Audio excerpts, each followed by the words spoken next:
सुस्वागतम वसुधैव कुटुंबकम। आप देख रहे हैं अर्धचंद्र के साथ नाश्ता भारत और हम पढ़ रहे हैं प्रेमचंद का उपन्यास वरदान। ये इसका भाग 2 है। रेल पर वह भी 2-3 बार सवार हुई थी, परंतु उसे आज तक यह ज्ञात ना था विरजन को कि रेल को किसने बनाया और वो क्यों चलती है। 2 बार उसने गुरुजी से यह प्रश्न किया भी था, परंतु उन्होंने यही कहकर टाल दिया कि बच्चा, ईश्वर की महिमा अपरंपार है। विरजन ने भी समझ लिया कि ईश्वर की महिमा कोई बड़ा भारी और बलवान घोड़ा है जो इतनी गाड़ियों को सन सन खींचे लिए जाता है। जब प्रताप चुप हुआ तो विरजन ने पिता के गले में हाथ डालकर कहा, बाबा, हम भी प्रताप की किताब पढ़ेंगे। मुंशी जी बोले, बेटी, तुम तो संस्कृत पढ़ती हो, यह तो भाषा है। विरजन, तो मैं भी भाषा ही पढ़ूंगी, इसमें कैसी अच्छी अच्छी कहानियां हैं। मेरी किताब में तो एक भी कहानी नहीं। क्यों बाबा, पढ़ना किसे कहते हैं? मुंशी जी बखले झांकने लगे। उन्होंने आज तक आप ही कभी ध्यान नहीं दिया था कि पढ़ना क्या वस्तु है। अभी वे माथा ही खुजा रहे थे कि प्रताप बोल उठा, मुझे पढ़ते देखा, उसी को पढ़ना कहते हैं। विरजन, क्या मैं नहीं पढ़ती? मेरे पढ़ने को पढ़ना नहीं कहते। विरजन सिद्धांत कौमुदी पढ़ रही थी। प्रताप ने कहा, तुम तोते की भांति रटती हो। कुछ काल से सुआमा ने द्रव्याभाव के कारण महाराजिन कहा और 2 महरियों को जवाब दे दिया था, क्योंकि अब ना तो उसकी कोई आवश्यकता थी और ना उनका व्यय ही संभलता था। केवल एक बुढ़िया महरी शेष रह गई थी। ऊपर का काम काज वह करती, रसोई सुआमा स्वयं बना लेती, परंतु उस बेचारी को ऐसे कठिन परिश्रम का अभ्यास तो कभी था नहीं। थोड़े ही दिनों में उसे थकान के कारण रात को कुछ ज्वर रहने लगा। धीरे धीरे यह गति हो गई कि जब देखिए ज्वर विद्यमान है, शरीर भुना जाता है, न खाने की इच्छा है न पीने की, किसी कार्य में मन नहीं लगता। पर यह है कि सदैव नियम के अनुसार काम किए जाती है। जब तक प्रताप घर में रहता है तब तक वह मुखाकृति को तनिक भी मलिन नहीं होने देती, परंतु ज्यों ही वह स्कूल चला जाता है त्यों ही वह चादर ओढ़ कर पड़ी रहती है और दिन भर पड़े पड़े कराहा करती है। प्रताप बुद्धिमान लड़का था। माता की दशा प्रतिदिन बिगड़ती देख कर ताड़ गया। यह बीमार है। एक दिन स्कूल से लौटा तो सीधा अपने घर गया। बेटे को देख ही सुहामा ने उठ बैठने का प्रयत्न किया, पर निर्बलता के कारण मूर्छा आ गई और हाथ पांव अकड़ गए। प्रताप ने उसे संभाला और उसकी ओर भर्त्सना की दृष्टि से देखा और कहा, अम्मा, तुम आजकल बीमार हो क्या? इतनी दुबली क्यों हो गई हो? देखो तुम्हारा शरीर कितना गर्म है, हाथ नहीं रखा जाता। सुहामा ने हंसने का उद्योग किया। अपनी बीमारी का परिचय देकर बेटे को कैसे कष्ट दे। यह निस्पृह और निस्वार्थ प्रेम की पराकाष्ठा है। स्वर को हल्का करके बोली, नहीं बेटा, मैं बीमार तो नहीं हूँ, आज कुछ ज्वर हो आया था, संध्या तक चंगी हो जाऊंगी। अलमारी में हलवा रखा हुआ है, निकाल लो, नहीं तुम आओ बैठो, मैं ही निकाल देती। प्रताप, माता, तुम मुझसे बहाना करती हो, तुम अवश्य बीमार हो। एक दिन में कोई इतना दुर्बल हो जाता है? स्वामी हंसकर, क्या तुम्हारे देखने में मैं दुबली हो गई हूँ? मुझे तो नहीं जान पड़ता। मैं डॉक्टर के पास जाता हूँ। प्रताप का हाथ पकड़कर, तुम क्या जानो कि वह कहाँ रहते हैं? प्रताप पूछते पूछते चला जाऊंगा। सुहामा कुछ और कहना चाहती थी कि उसे फिर चक्कर आ गया, उसकी आंखें पथरा गईं। प्रताप उसकी यह दशा देखते ही डर गया। उससे और कुछ तो ना हो सका। वह दौड़कर विरजन के द्वार पर आया और खड़ा होकर रोने लगा। प्रतिदिन वह इस समय तक विरजन के घर पहुंच जाता था। आज जो देर हुई तो वह अकुलाई हुई इधर उधर देख रही थी। अकस्मात द्वार पर झांकने आई तो प्रताप को दोनों हाथों से मुख ढांके हुए देखा। पहले तो समझी किसने हंसी से मुख छिपा रखा है, पर जब उसने हाथ हटाए तो आंसू दिख पड़े। चौंक कर बोली, लल्लू, क्यों रोते हो, बता तो। प्रताप ने कुछ उत्तर न दिया, वरन और सिसकने लगा। विरजन बोली, ना बताओगे? क्या चाची ने कुछ कहा है? जाओ, तुम चुप नहीं होते। प्रताप ने कहा, नहीं विरजन, माँ बहुत बीमार है। यह सुनते ही वृजनानी दौड़ी और एक सांस में सुहामा के सिरहाने जा खड़ी हुई। देखा तो वह सुन्न पड़ी है, आंखें मुदी हुई हैं, लंबी सांसें ले रही है। उसका हाथ थाम कर विरजन झिझोड़ने लगी। चाची कैसा जी है, आंखें खोलो कैसा जी है। परंतु चाची ने आंखें न खोली। तब वह ताक पर से तेल उतारकर सुमामा के सिर पर धीरे धीरे मलने लगी। उस बेचारी को सिर में महीनों से तेल डालने का अवसर ना मिला था। ठंडक पहुंची तो आंखें खुल गईं। विरजन, चाची कैसा जी है, कहीं दर्द तो नहीं है। सुमामा, नहीं बेटी, दर्द कहीं नहीं है। अब मैं बिल्कुल अच्छी हूँ। भैया कहाँ है? विरजन, वह तो मेरे घर हैं, बहुत रो रहे हैं। सुमामा, तुम जाओ उसके साथ खेलो, अब मैं बिल्कुल अच्छी हूँ। अभी ये बातें हो रही थी कि सुशीला का भी शुभागमन हुआ। उसे सुमामा से मिलने की तो बहुत दिनों से उत्कंठा थी, परंतु कोई अवसर न मिलता था। इस समय वह सांत्वना देने के बहाने से आ पहुंची। विरजन ने अपनी माता को देखा तो उछल पड़ी और ताली बजा बजा कर कहने लगी, माँ आई, माँ आई। दोनों स्त्रियों में शिष्टाचार की बातें होने लगी। बातों बातों में दीपक जल उठा। किसी को ध्यान भी ना हुआ कि प्रताप कहाँ है।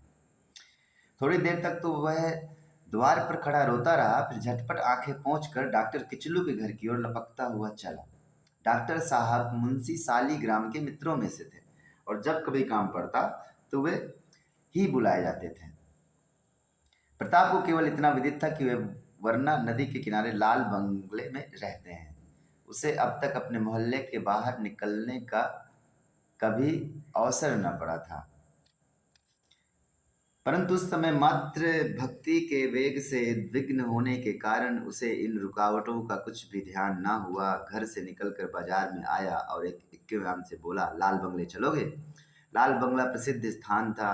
इक्केवान तैयार हो गया। 8 बजते बजते डॉक्टर साहब की फिटन सुमामा के द्वार पर आ पहुंची। यहाँ इस समय चारों ओर उसकी खोज हो रही थी कि अचानक वह सवेग पैर बढ़ाता हुआ भीतर गया और बोला, पर्दा करो, डॉक्टर साहब आते हैं। सुमामा और सुशीला दोनों चौंक पड़ी, समझ गई ये डॉक्टर साहब को बुलाने गया था। सुमामा ने प्रेमाधिक्य से उसे गोदी में बैठा लिया और नेत्रों में आंसू भरकर पूछा, क्या अकेले चले गए थे? तुम्हें कैसे मालूम हुआ? डर नहीं लगा? हमको बतलाया भी नहीं, यूं ही चले गए? तुम खो जाते तो मैं क्या करती? ऐसा लाल कहाँ पाती? यह कहकर उसने बेटे को बार बार चूम लिया। प्रताप इतना प्रसन्न था मानो परीक्षा में उत्तीर्ण हो गया। थोड़ी देर में पर्दा हुआ और डॉक्टर साहब आए। उन्होंने सुमामा की नाड़ी देखी और सांत्वना दी। वे प्रताप को गोद में बैठाकर बातें करते रहे। औषध साथ लेते आए थे। उसे पिलाने की सम्मति देकर 9 बजे बंगले को लौट गए, परंतु जीर्ण ज्वर था, अतएव पूरे मास भर सुमामा को कड़वी कड़वी औषधियाँ खानी पड़ी। डॉक्टर साहब दोनों वक्त आते और ऐसी कृपा और ध्यान रखते मानो सुमामा उनकी बहन है। एक बार सुमामा ने डरते डरते फीस के रुपए एक पात्र में रखकर सामने रखे, पर डॉक्टर साहब ने उन्हें हाथ तक न लगाया। केवल इतना कहा, इन्हें मेरी ओर से प्रताप को दे दीजिएगा, वह पैदल स्कूल जाता है, पैर गाड़ी मोड़ ले लेगा। विरजन और उसकी माता दोनों सुमामा की शुश्रूषा के लिए उपस्थित रहती। माता चाहे विलंब भी कर जाए, परंतु विरजन वहां से एक क्षण के लिए भी न टलती। दवा पिलाती, पान देती। जब सुमामा का जी अच्छा होता तो वह भोली भोली बातों द्वारा उसका मन बहलाती। खेलना कूदना सब छूट गया। जब सुमामा बहुत हट करती तो प्रताप के संग बाग में खेलने चली जाती। दीपक जलते ही फिर आ बैठती और जब तक निद्रा के मारे झुक झुक न पड़ती, वहां से उठने का नाम न लेती, वरन प्रायः वहीं सो जाती। रात को नौकर गोद में उठाकर घर ले जाता। न जाने उसे ऐसी कौन सी धुन सवार हो गई थी। एक दिन वृजरानी सुमामा की सिरहाने बैठी पंखा झल रही थी, न जाने किस ध्यान में मग्न थी। आंखें दीवार की ओर लगी हुई थी और जिस प्रकार वृक्षों पर कौमुदी लहराती है, उसी भांति भीनी भीनी मुस्कान उसके अधरों पर लहरा रही थी। उसे कुछ भी ध्यान न था कि चाची मेरी ओर देख रही हैं। अचानक उसके हाथ से पंखा छूट पड़ा। ज्यों ही वह उसको उठाने के लिए झुकी कि सुमामा ने उसे गले लगा लिया और पुचकार कर पूछा, विरजन, सत्य कहो, तुम अभी क्या सोच रही थी? विरजन ने माथा झुका लिया और कुछ लज्जित होकर कहा, कुछ नहीं, तुमको ना बतलाऊंगी। सुमामा, मेरी अच्छी विरजन, बता दो, क्या सोचती थी? विरजन लजाते हुए सोचती थी कि जाओ हंसो मत, ना बतलाऊंगी। सुमामा, अच्छा ले, ना हंसूंगी, बताओ। ले, यही तो अब अच्छा नहीं लगता, फिर मैं आंखें मूंद लूंगी। किसी से कहोगी तो नहीं? नहीं, किसी से नहीं कहूंगी। विरजन सोचती थी कि जब प्रताप से मेरा विवाह हो जाएगा तब बड़े आनंद से रहूंगी। सुआमा ने उसे छाती से लगा लिया और कहा, बेटी वह तो तेरा भाई है। विरजन, हाँ भाई है, मैं जान गई तुम मुझे बहू ना बनाओगी। आज लल्लू को आने दो, उससे पूछूं देखूं क्या कहता है। विरजन, नहीं नहीं, उनसे ना कहना, मैं तुम्हारे पैरों पर हूं, मैं तो कह दूंगी। तुम्हें हमारी कसम, उनसे ना कहना। दिन जाते देर नहीं लगती, 2 वर्ष व्यतीत हो गए। पंडित मोटे राम नित्य प्रातः काल आते और सिद्धांत कौमुदी पढ़ाते हैं, परंतु अब उनका आना केवल नियम पालने के हेतु ही था, क्योंकि इस पुस्तक के पढ़ने में अब विरजन का जी ना लगता था। एक दिन मुंशी जी इंजीनियर के दफ्तर से आए, कमरे में बैठे थे। नौकर जूते का फीता खोल रहा था कि रधिया महरी मुस्कुराती हुई घर में से निकली और उनके हाथ में मुहर छाप लगा हुआ लिफाफा रख मुंह फेर कर हंसने लगी। सिर नाम पर लिखा हुआ था, श्रीमान बाबा साहब की सेवा में प्राप्त हो। मुंशी जी, अरे तू किसका लिफाफा ले आई, यह मेरा नहीं है। महरी, सरकार ही का तो है, खोलें तो आप। मुंशी जी, किसने दिया, कोई आदमी बाहर से आया था। महरी मुस्कुराती हुई बोली, आप खोलेंगे तो पता चल जाएगा। मुंशी जी ने विस्मित होकर लिफाफा खोला, उसमें से जो पत्र निकला उसमें यह लिखा हुआ था, बाबा को विरजन का प्रणाम और पालागन पहुँचे। यहाँ आपकी कृपा से कुशल मंगल है। आपका कुशल श्री विश्वनाथ जी से सदा मनाया करती हूँ। मैंने प्रताप से भाषा सीख ली, वे स्कूल से आकर संध्या को मुझे नित्य पढ़ाते हैं। अब आप हमारे लिए अच्छी अच्छी पुस्तकें लाइए, क्योंकि पढ़ना ही जीवन का सुख है और विद्या अमूल्य वस्तु है। वेद पुराण में इसका महात्म्य लिखा है। मनुष्य को चाहिए कि विद्या धन तन मन से एकत्र करे, विद्या से सब दुख दूर हो जाते हैं। मैंने कल बैताल पचीसी की कहानी चाची को सुनाई थी, उन्होंने मुझे एक सुंदर गुड़िया पुरस्कार में दी है, बहुत अच्छी है। मैं उसका विवाह करूंगी तब आपसे रुपए लूंगी, मैं अब पंडित जी से ना पढ़ूंगी। माँ नहीं जानती कि मैं भाषा पढ़ती हूँ। आपकी प्यारी विरजन। प्रशस्ति देखते ही मुंशी जी के अंतःकरण में गुदगुदी होने लगी। फिर तो उन्होंने एक ही सांस में सारी चिट्ठी पढ़ डाली। मारे आनंद के हंसते हुए नंगे पांव भीतर दौड़े, प्रताप को गोद में उठा लिया और फिर दोनों बच्चों का हाथ पकड़े हुए सुशीला के पास गए। उसे चिट्ठी दिखा कहा, बूझो किसकी चिट्ठी है। सुशीला, लाओ हाथ में दो देखूं। मुंशी जी, नहीं, वहीं से बैठी बैठी बताओ जल्दी। बूझ जाऊं तो क्या दोगे, 50 रुपए दूध के धोए हुए। पहले रुपए निकाल कर रख दो, नहीं तो मुकर जाओगे। मुकरने वाले को कुछ कहता हूं, अभी रुपए लो, ऐसा कोई टुटपंजिया समझ लिया है। यह कहकर 10 रुपए का एक नोट जेब से निकाल कर दिखाया। सुशीला, कितने का नोट है। मुंशी जी, 50 रुपए का, हाथ से लेकर देख लो। सुशीला, ले लूंगी, कह देती हूँ। हाँ हाँ ले लेना, पहले बताओ तो सही। सुशीला, लल्लू का है, लाइए नोट, अब मैं ना मानूंगी। यह कहकर वह उठी और मुंशी जी का हाथ थाम लिया। मुंशी जी, ऐसे क्या डकैती है, नोट छीने लेती हो। सुशीला, वचन नहीं दिया था, अभी से बिचलने लगे। मुंशी जी, तुमने बूझा भी, सर्वथा भ्रम में पड़ गई।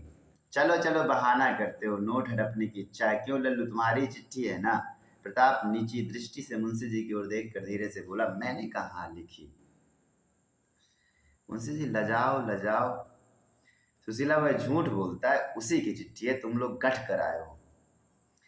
प्रताप, मेरी चिट्ठी नहीं है, सच विरजन ने लिखी है। सुशीला चकित होकर बोली, विरजन की। फिर उसने दौड़कर पति के हाथ से चिट्ठी छीन ली और भौचक्की होकर उसे देखने लगी, परंतु अब भी विश्वास न आया। विरजन से पूछा, क्यों बेटी, है तुम्हारी लिखी है। विरजन ने सिर झुकाकर कहा, हाँ। यह सुनते ही माता ने उसे कंठ से लगा लिया। अब आज से विरजन की यह दशा हो गई कि जब देखिए लेखनी लिए हुए पन्ने काले कर रही है। घर के धंधों से तो उसे पहले ही कुछ प्रयोजन न था, लिखने का आना सोने में सुहागा हो गया। माता उसकी तल्लीनता देख देख कर प्रमुदित होती, पिता हर्ष से फूला न समाता, नित्य नवीन पुस्तकें लाता कि विरजन सयानी होगी तो पढ़ेगी। यदि कभी वह अपने पांव धो लेती या भोजन करके अपने ही हाथ धोने लगती तो माता महरियों पर बहुत क्रुद्ध होती। आंखें फूट गई हैं, चर्बी छा गई है, वह अपने हाथ से पानी उड़ेल रही है और तुम मुँह खड़ी मुंह ताकती हो। इसी प्रकार काल बीतता चला गया। विरजन का 12वां वर्ष पूर्ण हुआ, परंतु अभी तक उसे चावल उबालना तक न आता था। चूल्हे के सामने बैठने का कभी अवसर ही ना आया। सुआमा ने एक दिन उसकी माता से कहा, बहन विरजन सयानी हो गई, क्या कुछ गुण ढंग ना सिखाओगी? सुशीला क्या कहूँ, जी चाहता है कि लग्गा लगाऊं, परंतु कुछ सोचकर रुक जाती हूँ। सुमामा क्या सोचकर रुक जाती हो? सुशीला कुछ नहीं, आलस आ जाता है। सुमामा तो यह काम मुझे सौंप दो, भोजन बनाना स्त्रियों के लिए सबसे आवश्यक है बात है। सुशीला अभी चूल्हे के सामने उससे बैठा ना जाएगा, काम करने से ही आता है। सुशीला फूल से गाल कुम्हला जाएंगे। सुमामा हंसकर, बिना फूल के मुरझाए कहीं फल लगते हैं। दूसरे दिन से विरजन भोजन बनाने लगी। पहले 10-5 दिन उसे चूल्हे के सामने बैठने में बड़ा कष्ट हुआ। आग न जलती, फूंकने लगती तो नेत्रों से जल बहता। वे बूटी की भांति लाल हो जाते। चिंगारियों से कई रेशमी साड़ियां सत्यानाश हो गई, हाथों में छाले पड़ गए, परंतु क्रमशः सारे क्लेश दूर हो गए। सुमामा ऐसी सुशीला स्त्री थी कि कभी रुष्ट न होती, प्रतिदिन उसे पुचकार कर काम में लगाए रहती। अभी विरजन को भोजन बनाते 2 मास से अधिक ना हुए होंगे कि एक दिन उसने प्रताप से कहा, लल्लू मुझे भोजन बनाना आ गया। प्रताप, सच? विरजन, कल चाची ने मेरा बनाया भोजन किया था, बहुत प्रसन्न हुई। प्रताप, तो भाई एक दिन मुझे भी न्योता दे। विरजन ने प्रसन्न होकर कहा, अच्छा कल। दूसरे दिन 9 बजे विरजन ने प्रताप को भोजन करने के लिए बुलाया। उसने जाकर देखा तो चौका लगा हुआ है, नवीन मिट्टी की मीठी मीठी सुगंध आ रही है। आसन स्वच्छता से बिछा हुआ है। एक थाली में चावल